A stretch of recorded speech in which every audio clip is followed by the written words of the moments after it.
किए गए थे। जबकि वर्ल्ड वॉर 1 से पहले जो एयरक्राफ्ट इस्तेमाल होते थे वो मुख्य रूप से रिकॉनेसेंस पर्पस के लिए होते थे। पर जैसे जैसे टेक्नोलॉजी एडवांस होती गई तो वैसे वैसे फाइटर एयरक्राफ्ट की जो कैपेबिलिटीज थी तो उन्हें भी इनहेंस किया गया, जिसके तहत पहले उन्हें मशीन गन से इक्विप किया गया ताकि उनका इस्तेमाल केवल निगरानी के लिए ही ना किया जाए बल्कि जरूरत पड़ने पर दुश्मन के एयरक्राफ्ट को शूट डाउन करने के लिए भी किया जाए। और फिर इस तरह की जो कॉम्बैट कैपेबिलिटी वाले फाइटर जेट्स थे तो उन्हें सबसे पहले इंट्रोड्यूस किया गया जर्मनी द्वारा सेकेंड वर्ल्ड वॉर में। और जर्मनी के उस फाइटर जेट का नाम था मैसेरश्मिट मी 262, जो कि एक फाइटर बॉम्बर था और ये पूरी दुनिया का सबसे पहला operational jet powered fighter aircraft था। और वे तब से लेकर अब तक जो फाइटर जेट्स हैं वो एरियल वॉरफेयर के लिए सबसे डेडलीस्ट वेपन बन चुके हैं। इनकी जो कैपेबिलिटीज हैं वो एयर डोमिनेंस से लेकर एयर सुपीरियरिटी से लेकर इलेक्ट्रॉनिक वॉरफेयर लगभग हर जगह पर है। और इन्हें एक डेडलीस्ट और प्रिसाइज वेपन बनाने के लिए इनमें कई दशकों तक रिसर्च हुई है, कई बार इम्प्रूवमेंट्स किए गए हैं और उसी का परिणाम है कि आज के इस मॉडर्न वर्ल्ड में फाइटर जेट्स की टेक्नोलॉजी बेहद ही एडवांस हो चुकी है। और ये एडवांसमेंट अभी रुकी नहीं है बल्कि इसे और भी एडवांस किया जा रहा है। और अपनी इस विनाशकारी शक्ति के साथ इन फाइटर जेट्स ने आज के इस मॉडर्न वॉरफेयर में अपना वर्चस्व कायम करके रखा हुआ है। लेकिन अब इस 21वीं सेंचुरी के जो कॉन्फ्लिक्ट्स हैं तो अब उनका जो नेचर है वो काफी बदलता जा रहा है। जैसे कि ये कॉन्फ्लिक्ट्स लॉन्ग टाइम यानी कि लंबे समय तक चलते हैं लेकिन इनकी इंटेंसिटी लो रहती है। एग्जाम्पल के तौर पर पाकिस्तान द्वारा किया जाने वाला क्रॉस बॉर्डर टेररिज्म या हमास इजराइल के बीच का कॉन्फ्लिक्ट, टर्की सीरिया के बीच का कॉन्फ्लिक्ट और अब ये लेटेस्ट रशिया और यूक्रेन के बीच का कॉन्फ्लिक्ट। और इस तरह के कॉन्फ्लिक्ट जो होते हैं उनमें लो कॉस्ट लेकिन हाईली प्रिसाइज एम्यूनिशन और स्ट्राइक्स की रिक्वायरमेंट रहती है। और इसलिए इस तरह के कॉन्फ्लिक्ट्स में अगर हम कन्वेंशनल एयर पावर का ज्यादा इस्तेमाल करेंगे तो ऑब्वियसली वो हमको महंगा पड़ता है और दूसरा उससे एक फुल फ्लेजेड वॉर छेड़ने की संभावना भी रहती है। और इन्हीं सारे कारणों के चलते जो मॉडर्न मिलिट्रीज हैं उन्हें फाइटर जेट्स के ऑल्टरनेटिव के तौर पर ड्रोन्स को विकसित करने के लिए मजबूर होना पड़ा। अब बात करते हैं कि अभी के समय जो कॉम्बैट ड्रोन्स हैं उनका क्या स्टेटस है। तो आज के समय में लगभग 35 देश ऐसे हैं जो कि ड्रोन्स का इस्तेमाल करते हैं और उनमें से 25 देश ऐसे हैं जिनके पास उन ड्रोन्स को खुद से विकसित करने की कैपेसिटी है। और फिलहाल अभी जो कॉम्बैट ड्रोन्स हैं वो अपनी डेवलपमेंट और यूजेस की अर्ली स्टेजेस में है। और यूएसए, टर्की, चीन, पाकिस्तान, रशिया तो ये वो कंट्रीज हैं जो एक साइजेबल नंबर में कॉम्बैट ड्रोन्स का इस्तेमाल करती हैं। और हाँ, कॉम्बैट ड्रोन्स का इस्तेमाल करने वाले देशों में भारत का नाम नहीं है क्योंकि अभी वर्तमान समय में इंडियन आर्म्ड फोर्सेस की सर्विस में ऐसा कोई भी ड्रोन एक्टिव नहीं है जो कि कॉम्बैट रोल्स के लिए इस्तेमाल किया जाए। हालांकि भारत कॉम्बैट ड्रोन्स को ऑलरेडी विकसित करने पर काम कर रहा है, जैसे कि हमारा खुद का घातक यूसीवी प्रोग्राम और यूएस से भी प्रेडेटर आर्म्ड ड्रोन्स को खरीदने की डील चल रही है। पर फिलहाल अभी जो हमारे पास ड्रोन सर्विस में एक्टिव है तो वो मैक्सिमम सर्विलेंस पर्पस के लिए इस्तेमाल होते हैं। बाकी आर्मेनिया अजरबैजान का कॉन्फ्लिक्ट और रशिया यूक्रेन का कॉन्फ्लिक्ट तो इस दौरान हम सब ने देखा ही है कि यूएवीज या ड्रोन्स कॉम्बैट में कितनी महत्वपूर्ण भूमिका निभा सकते हैं। और बाकी वैसे आमतौर पर देखा जाए तो अभी भी ड्रोन्स का अधिकतर इस्तेमाल ISR पर्पस यानी कि इंटेलिजेंस, सर्विलेंस और रिकॉनेसेंस के लिए ज्यादातर होता है। और जो MQ-9 रीपर और इसराइल का हेरन ड्रोन है तो ये ऐसे ड्रोन है जो 50 घंटे से भी अधिक समय तक लगातार हवा में ऑपरेट करते हुए बैटल ग्राउंड की लाइव सिचुएशन प्रोवाइड करने में सक्षम है। लेकिन अब ड्रोन वॉरफेयर में और भी नई नई टेक्नोलॉजीज उभर कर सामने आ रही हैं, जैसे कि स्वार्म ड्रोन्स और लॉइटरिंग म्यूनिशंस। अगर बात करें स्वार्म ड्रोन्स की तो उसको आप ऐसे समझ लीजिए कि छोटे यूएवीज को बहुत बड़ी संख्या में एक साथ इंटीग्रेट कर उनसे दुश्मन पर हमला करना। और ये दुश्मन के एयर डिफेंस पर हमला करने के लिए सबसे ज्यादा इफेक्टिव माने जाते हैं क्योंकि एक तो ये बहुत बड़ी संख्या में होते हैं। मान लीजिए अगर दुश्मन इनमें से कुछ ड्रोन्स को डिस्ट्रॉय कर भी दे तो भी बाकी के बचे ड्रोन्स उस हमले को पूरा कर देंगे। और इन सबके साथ किसी एक सरफेस टू एयर मिसाइल के कंपैरिजन में ये काफी कॉस्ट इफेक्टिव भी होते हैं। वहीं अगर बात करें लॉइटरिंग म्यूनिशन की तो ये भी ड्रोन वॉरफेयर के क्षेत्र में उभरती हुई एक ऐसी टेक्नोलॉजी है जिसका रियल वर्ल्ड में इस्तेमाल भी काफी ज्यादा देखने को मिल रहा है, जो कि खास करके मिला था आर्मेनिया अजरबैजान वाले कॉन्फ्लिक्ट में। और लॉइटरिंग म्यूनिशंस को कामिकाजी ड्रोन या फिर सुसाइड ड्रोन भी कहा जाता है क्योंकि ये ड्रोन्स खुद को ब्लास्ट करके टारगेट को डिस्ट्रॉय करते हैं। और एक मिसाइल और लॉइटरिंग म्यूनिशन में फर्क इतना है कि लॉइटरिंग म्यूनिशंस पूरी तरह से ऑटोनॉमसली ऑपरेट कर सकते हैं और एक बार लॉन्च करने के बाद किसी ह्यूमन इंटरवेंशन की जरूरत नहीं पड़ती है। और ये भी मुख्य रूप से दुश्मन के जो surface to air missile systems होते हैं तो उन्हें टारगेट करने के हिसाब से ही विकसित किए जाते हैं। और वैसे भी जो एक typical surface to air missile होती है तो उसके लॉन्च होने के बाद उसके डेटोनेट होने के बीच में उसके पास केवल 4.5 मिनट का ही समय होता है, जबकि लॉइटरिंग म्यूनिशंस लॉन्च होने के बाद 2.5 घंटे से भी अधिक समय तक हवा में रह सकते हैं। तो इसलिए स्मॉल स्केल ऑपरेशंस में हाईली इफेक्टिव और एक्यूरेट स्ट्राइक करने के लिए ये लॉइटरिंग म्यूनिशंस काफी ज्यादा फायदेमंद साबित होते हैं। अब ये जानने से पहले कि ड्रोन्स फाइटर जेट्स को रिप्लेस कर सकते हैं या नहीं, तो उससे पहले हमें ये पता होना चाहिए कि ड्रोन्स एक फाइटर जेट के मुकाबले हमें क्या क्या एडवांटेजेस देता है। तो advantage number 1, difficulty in identifying. क्योंकि फाइटर जेट्स के कंपैरिजन में ड्रोन्स का साइज छोटा होता है और दूसरा ये कि ड्रोन्स में फाइटर जेट्स की तरह कोई कन्वेंशनल हीट एग्जॉस्ट सिस्टम नहीं होता है, जिस वजह से ड्रोन्स का जो हीट सिग्नेचर है वो भी बहुत लो होता है और इसलिए दुश्मन के एयर डिफेंस सिस्टम द्वारा इसको आइडेंटिफाई कर पाना बहुत ही मुश्किल है। Advantage number 2, cost effective. आज के समय में रफाल जैसे 4.5 प्लस जनरेशन के फाइटर की जो कॉस्ट है वो लगभग $115 मिलियन है और F-35 जैसे फाइटर की तो बात ही नहीं करनी है, उसको खरीदने में तो पूरी जमीन जायदाद चली जाएगी तब भी पूरा नहीं होगा। और वहीं अगर आप कंपेयर करेंगे अभी के समय में मौजूद दुनिया के सबसे डेडलीस्ट कॉम्बैट ड्रोन में से एक MQ-9 रीपर की कॉस्ट को, तो वो है लगभग 32 मिलियन US डॉलर्स। तो दोनों की कीमत में कितना फर्क है वो तो आप देख ही रहे हैं। और इसी वजह से जो ड्रोन्स हैं वो प्रॉक्सी वॉर्स और छोटे स्केल के कॉन्फ्लिक्ट के लिए सबसे ज्यादा कॉस्ट इफेक्टिव माने जाते हैं। और यही रीजन है कि यूएस ने अफगानिस्तान में इनका काफी इस्तेमाल किया है। एडवांटेज नंबर 3, लो ट्रेनिंग रिक्वायरमेंट।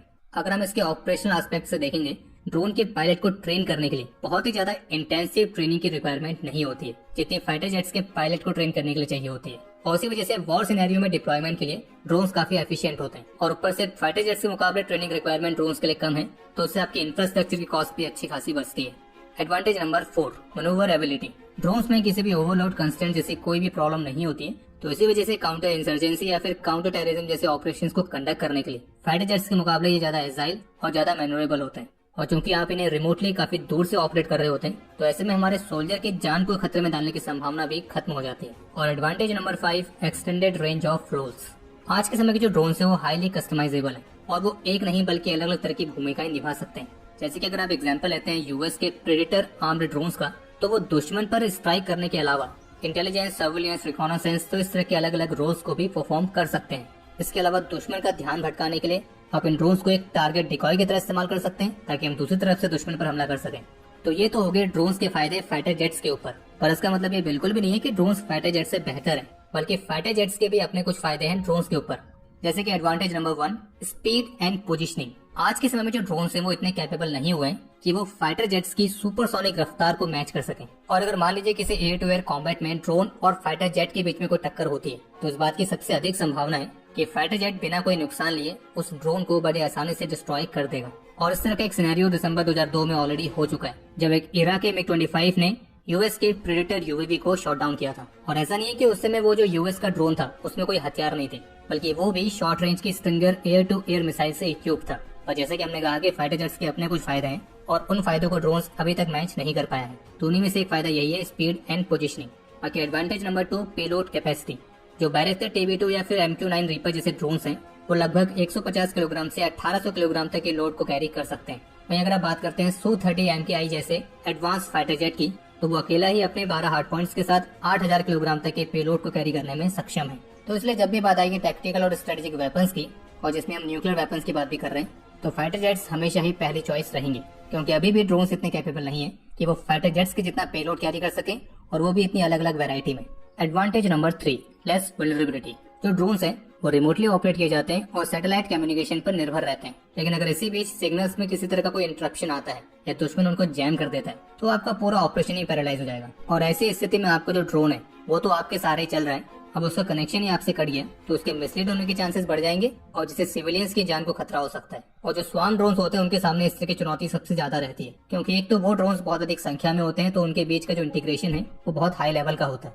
तो ऐसे में अगर उनके इंटीग्रेशन में कोई बाधा आती है तो वो खुद में एक बहुत बड़ा खतरा बन जाएंगे। जबकि फाइटर जेट्स के पास कम्युनिकेशन के लिए एडवांस इलेक्ट्रॉनिक्स होते हैं, एवियोनिक्स होते हैं, और अगर मान लीजिए वो फेल भी हो जाए तब भी उस जेट पर बैठा हुआ जो पायलट है वो एक इंसान है और उसके पास पर्याप्त मात्रा में ट्रेनिंग होती है कि उसे ऐसी स्थिति में क्या करना है। तो इसलिए हमारा एडवांटेज नंबर 4 भी है, ह्यूमन एलिमेंट। जो ऑटोनोमस ड्रोन्स होते हैं उनको ऑपरेट करने के लिए advance algorithm, AI, advance sensors, तो इस तरह की चीजों से इक्विप किया जाता है ताकि वो खुद से टारगेट को डिटेक्ट करके उससे एलिमिनेट कर सकें। लेकिन जो बहुत फास्ट एनकाउंटर्स होते हैं जैसे कि डॉग फाइट, तो ऐसी स्थिति में एक ह्यूमन ब्रेन जो कर सकता है, तो ड्रोन्स के उतना ज्यादा फ्लेक्सिबल होने के चांसेस बेहद ही कम है, क्योंकि फाइटर जेट में बैठा हुआ जो पायलट है उसके पास लाइन ऑफ साइट ज्यादा है, यानी कि वो बहुत अच्छी तरह से देख सकता है कि उसके आसपास क्या हो रहा है और स्थिति कैसी है। वहीं जो ड्रोन है उसका जो पायलट है वो उसके अंदर तो है नहीं, बल्कि वो उससे बहुत दूर रिमोट लोकेशन पर है। अब ऐसे में उसको सिर्फ वही दिखेगा जो उस ड्रोन में लगे हुए सेंसर्स उसको दिखा रहे हैं, यानी कि वो अपने उससे कुछ और एडवांस नहीं कर सकता है। और जो एरियल कॉम्बैट होते हैं उसमें आपके पास सोचने का समय बेहद ही कम होता है और गलती की तो कोई भी गुंजाइश नहीं होती है। तो ऐसी स्थिति में यहाँ पर महत्वपूर्ण डिसीजंस लेने में जो एक फाइटर जेट है उसके पास एडवांटेज ज्यादा है as compare to drone. Advantage number 5 है एडेप्टेबिलिटी। जो मैन फाइटर जेट्स हैं तो अपने पास की बदलती हुई स्थिति के हिसाब से बहुत जल्दी अडेप्ट कर सकते हैं, जबकि ड्रोन्स ऐसा नहीं कर सकते हैं, क्योंकि ड्रोन्स के अंदर एक एल्गोरिथम जो फीड किया गया है तो उसी के अकॉर्डिंग वो काम करेगा। और इसी वजह से जो फाइटर जेट्स है वो किसी भी अपकमिंग थ्रेट का ज्यादा इफेक्टिव तरीके से जवाब दे सकते हैं, और खास करके ऐसे थ्रेट्स जो पहले से प्लान नहीं थे। आगे बढ़ने से पहले आपसे एक रिक्वेस्ट है, अगर आप यहाँ तक वीडियो देख चुके हैं तो वीडियो को अपना कीमती लाइक जरूर दे दें। तो ये थे फाइटर जेट्स और ड्रोन्स के अपने अपने एडवांटेजेस। तो अगर इन सारे फैक्टर्स को ध्यान में रखा जाए तो इसके आधार पर ये कहा जा सकता है कि अभी जो कॉम्बैट ड्रोन्स का प्रेजेंट स्टेटस है, तो उसको देखकर नहीं कहा जा सकता है कि नियर फ्यूचर में जो ये कॉम्बैट ड्रोन्स हैं ये फाइटर जेट्स को पूरी तरह से रिप्लेस कर देंगे, क्योंकि दुश्मन के घेरे में जिस लेवल की तबाही फाइटर जेट्स कर सकते हैं, तो फिलहाल अभी कॉम्बैट ड्रोन्स उस लेवल तक नहीं पहुंचे। और वॉर सिनेरियो में एयर सुपीरियरिटी और मल्टी रोल कैपेबिलिटी के मामले में भी फाइटर जेट्स के पास ड्रोन्स के मुकाबले एक अपर हैंड बना हुआ है। हालांकि एक्सपर्ट्स इस बात पर डिबेट जरूर करते हैं कि किसी डिफिकल्ट सिचुएशन में अपने पायलट को भेजने से पहले हम ड्रोन्स को भेजें, ताकि हमारे पायलट की जान का जो रिस्क है वो कम हो जाए। और जबकि कई एक्सपर्ट्स ये भी मानते हैं कि हम मैनुअल से ऑटोनॉमस वॉरफेयर की तरफ एक ट्रांजिशन फेज से गुजर रहे हैं, और इस फेज में सबसे अच्छी रणनीति यही होगी कि हम मैन और मशीन दोनों का कॉम्बिनेशन इस्तेमाल करें और उनके एंगेजमेंट को बढ़ाएं। और यही बात Indian Air Force chief Air Chief Marshal V R Chaudhari ने भी अपने एक इंटरव्यू में कही थी। और अभी वर्तमान समय की जैसी स्थिति है, तो उसके आधार पर यह भी कहना गलत नहीं होगा कि जो ड्रोन्स हैं, जो ये यूएवीज हैं, तो ये फाइटर जेट्स को रिप्लेस करने के लिए नहीं है, बल्कि उनको कॉम्प्लीमेंट करने के लिए है, उनका साथ देने के लिए है, बिल्कुल किसी विंगमैन की तरह। और इसलिए भारत नए फाइटर जेट्स को एक्वायर करने के अलावा नए कॉम्बैट ड्रोन्स को डेवलप करने पर भी काम कर रहे हैं, जैसे कि भारत का ऑरा या फिर घातक यूसीएवी प्रोग्राम। इस पर ऑलरेडी एक डिटेल वीडियो पहले बना चुके हैं, आप उसके माध्यम से जानकारी हासिल कर सकते हैं। और भारत को कॉम्बैट ड्रोन की खास करके जरूरत इसलिए भी है क्योंकि इस ड्रोन वॉरफेयर के मामले में चीन और पाकिस्तान भारत के लिए सबसे बड़ा खतरा है। और वो इसलिए क्योंकि कॉम्बैट ड्रोन्स को इस्तेमाल करने के मामले में दोनों ही देश भारत से बढ़त हासिल करे हुए हैं, और इसलिए भारत को भी अपनी इस ऑटोनॉमस कॉम्बैट कैपेबिलिटी को बढ़ाने की काफी ज्यादा जरूरत है। और इसी को ध्यान में रखते हुए यूएस के साथ प्रेडेटर आर्म्ड ड्रोन्स, भारत का अपना कैट्स प्रोग्राम, प्रोजेक्ट चीता, तो इन सभी पर काम किया जा रहा है। और हाँ, बाकी आप चिंता मत कीजिए, अभी बहुत सारा समय पड़ा है जब किसी फ्लाई पास में आपको फाइटर जेट दिखाई ना दे, आपको केवल ड्रोन से ड्रोन्स दिखाई दे। और बाकी आज के इस एपिसोड के लिए इतना ही। उम्मीद है आपको एपिसोड पसंद आया होगा। पसंद आया तो वीडियो को लाइक कीजिए, शेयर कीजिए।